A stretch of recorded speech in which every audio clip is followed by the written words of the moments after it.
Last night, I came home from work and saw my younger brother playing a game on his phone. His fingers were tapping non-stop, and his face looked tense. It seemed like he was losing. As I walked past the living room, I noticed the mess from that morning was still there. He had not cleaned it up, even though I had reminded him earlier. So I said, "Still have not cleaned the house after all that reminding? All you ever do is play games." As soon as I said that, he reacted immediately. He turned to look at me with clear annoyance, then got up abruptly, walked into his room, and slammed the door harder than usual. A typical reaction when emotions boil over.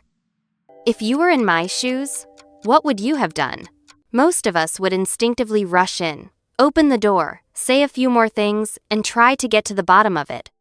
That uncomfortable feeling inside builds up so quickly that it needs to be released, and we often act before our brain even has a chance to think it through. When the other person is already on edge, we easily get pulled into that same tense state.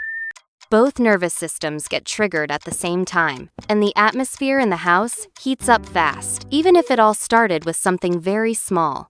But I did not do that, because I understood what was really going on in that moment. What is really happening inside the body. When my brother was losing his game, his nervous system was already in a state of stress. At that point, his body had started releasing adrenaline, which made his heart beat faster, his muscles tense up, his hands clench, and his face feel hot, making him highly reactive. At the same time, cortisol levels were rising too, putting his body into high alert and making it very hard for him to calm down. These two hormones are actually meant to help us react quickly in life-threatening situations. But in everyday moments like losing a game or being criticized, they often lead to anger and irritability. In that state, just one more critical comment can feel like a direct attack on the brain, and it will immediately trigger an intense reaction. But that emotional wave does not last long. It typically fades after about 90 seconds. If during those 90 seconds there are no new words, no actions, and no further conflict, the body will naturally begin to calm down. Our nervous system is built to restore balance. Stress hormones like adrenaline gradually decrease, the heart rate slows down, and the feeling of frustration softens, even if the issue has not been resolved yet.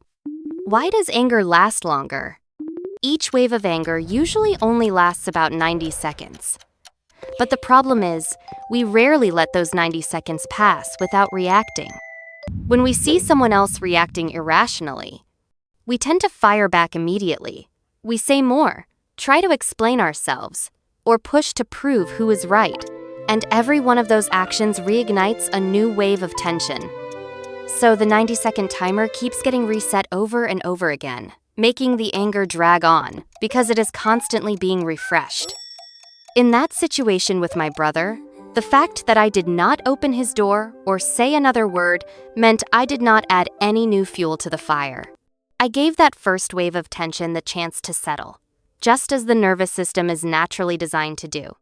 That is the entire point of the 90-second rule, to stop a temporary emotional reaction from turning into a long, drawn-out conflict. The choice point between trigger and reaction. Once you understand the 90-second rule, something really important begins to reveal itself.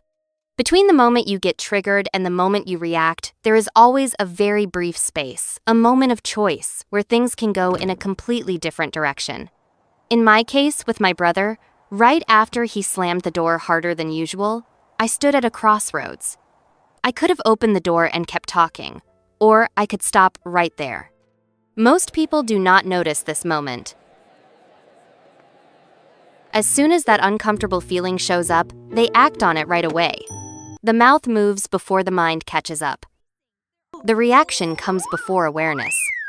But now that you have watched this video, you know that in every stressful situation, there is always that moment of choice. And as long as you pay attention, you will start to notice it more and more clearly each time it happens. Whenever you feel your emotions rising, instead of getting swept up in them, pause for a few seconds. Ask yourself what emotions are showing up, how tense your body feels, and what kind of reaction is being triggered inside. In my case, when my brother slammed the door, of course I was annoyed too. I really wanted to storm in and say something, but I stopped myself and instead took a second to observe what I was feeling and just noticed it without reacting.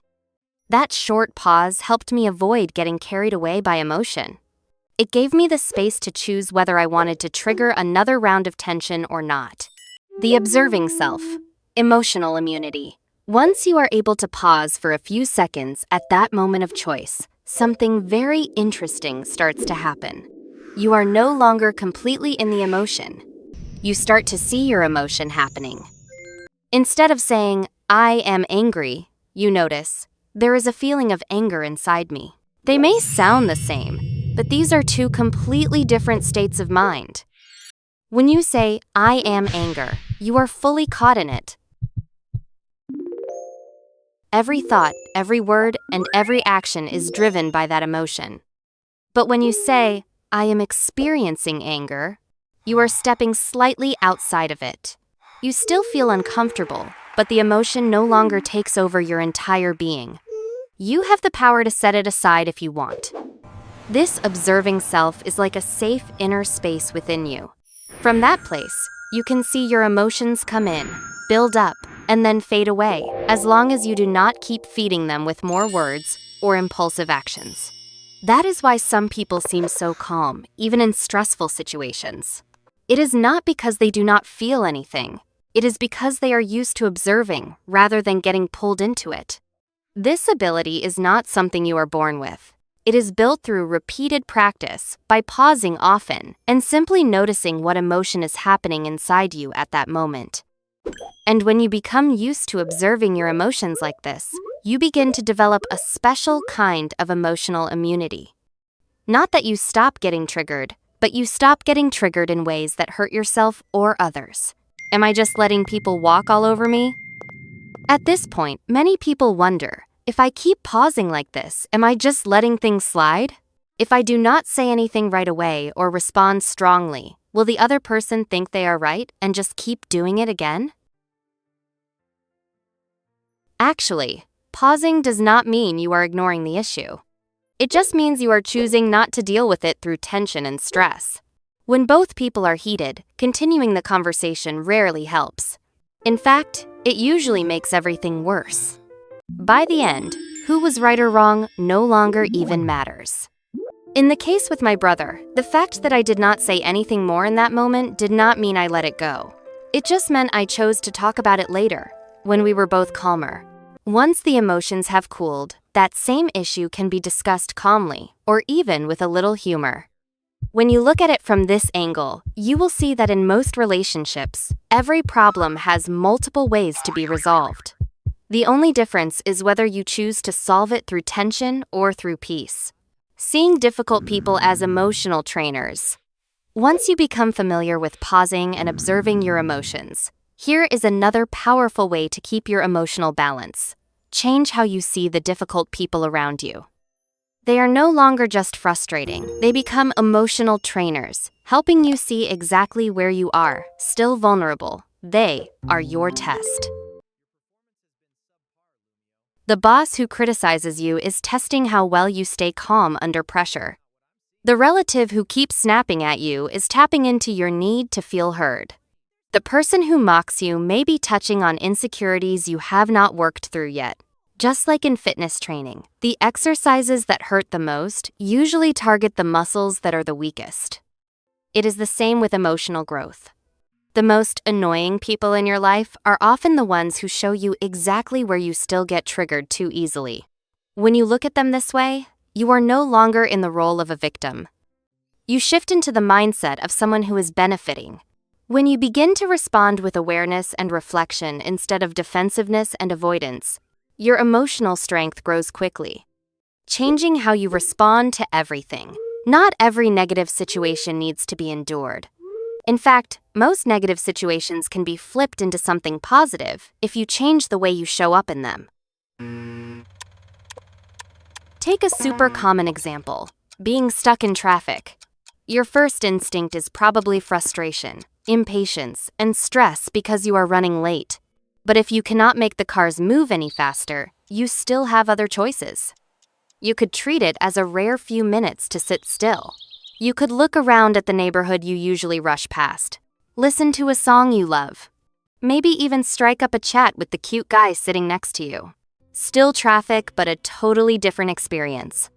Or something heavier, like the time I was scammed and lost some money. Of course, my natural reaction was to be angry, blame myself, and feel bitter. And yeah, I felt a little of that. But I chose to stay calm. I saw it as a lesson so that next time I do not lose even more. Even getting sick can be a kind of reminder. A reminder to listen to your body more closely.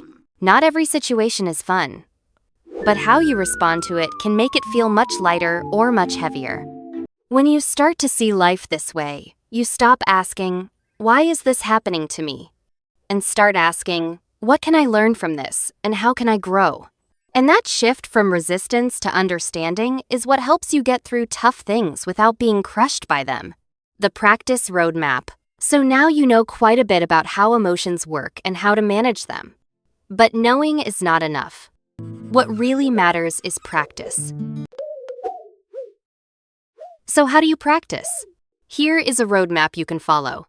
Whenever something makes you angry, pause for a few seconds and notice what is happening inside. Is your heart beating fast? Is your body tense? Is your mind pushing you to say or do something right away? That awareness will help you choose whether to stop or to kick off another round of tension. Next, shift your perspective on the people who frustrate you. Instead of thinking, "Why is this person so annoying?" see them as an emotional test. They help you spot where you still get triggered too easily and give you the chance to try responding differently. Then, start changing how you react to unpleasant situations. Whatever it is, getting stuck in traffic, losing money, feeling sick, try to reframe it in a positive light. Traffic might become time to enjoy the view. Losing money might be a lesson. Getting sick might be a reminder to care for your body. You do not have to do it all at once. You do not have to do it in every situation. Just pick one thing to focus on for a week. Over time, your new responses will start to feel natural. You will not need to force anything anymore. That is how emotional regulation becomes a real part of your life, bit by bit, but for the long haul. So, what do you think about what we shared in this video? Let me know in the comments below. And if there is something on your mind that you have a hard time talking about, something you would like us to make a video on, leave it in the comments too. We are definitely looking for more video ideas. Do not forget to subscribe to the channel for more videos like this. See you next time!